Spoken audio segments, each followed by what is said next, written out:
Dan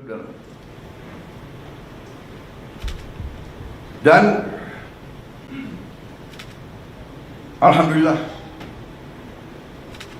kabinet kita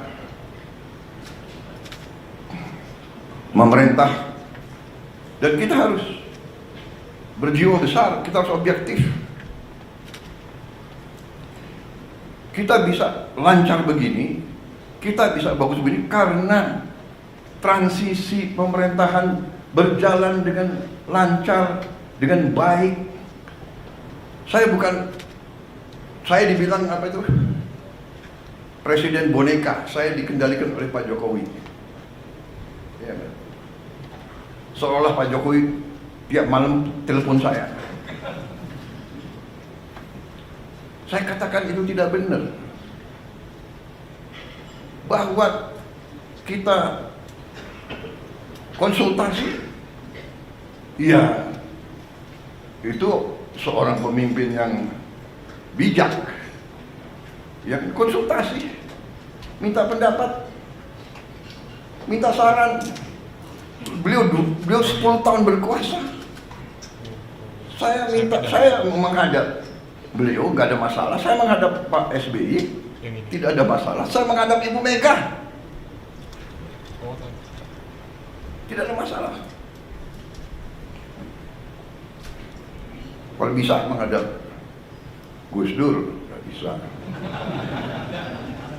Bisa menghadap Pak Harto, iya kan? Menghadap Bung Karno kalau bisa.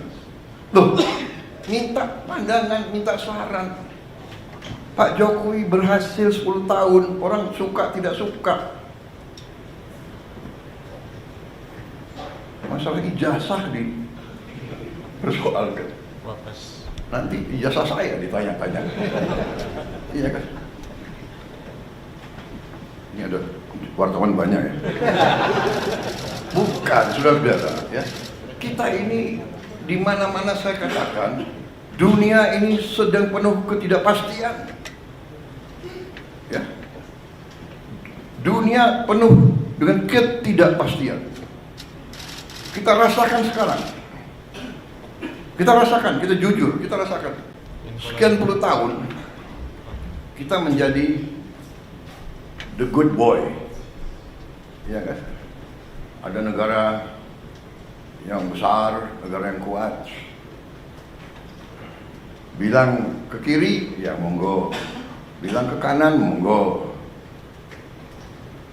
Kita ikut World Bank, kita ikut IMF, kita ikut, ya kan? Tapi globalisasi, ya kita ikut.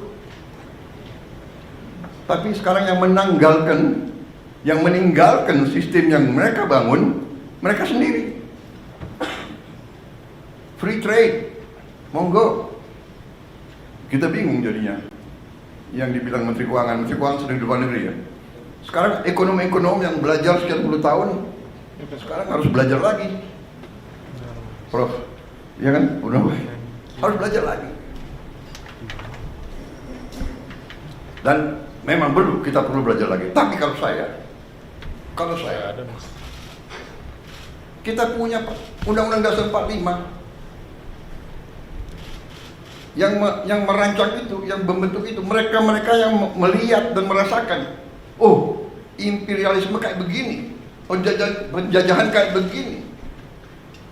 Mengalami Belanda, Jepang, mengalami pergolakan 28 tahun kita merdeka, 28 tahun kita merdeka, tidak pernah berhenti dari campur tangan asing. Peristiwa Madiun seolah itu komunis, ternyata yang membawa musuh Semaun semua itu adalah Belanda.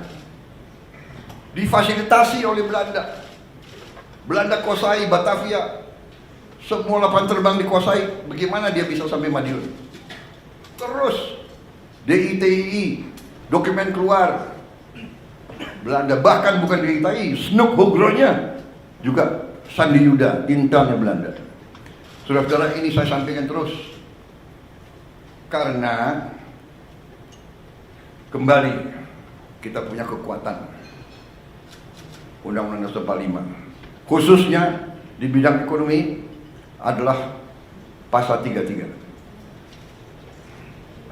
Kalau disimak, setiap negara yang sedang bangkit punya semacam pasal 33. Jadi saudara-saudara, 6 bulan yang kita telah kerjakan, ternyata menurut saya kita boleh bangga dengan prestasi kita.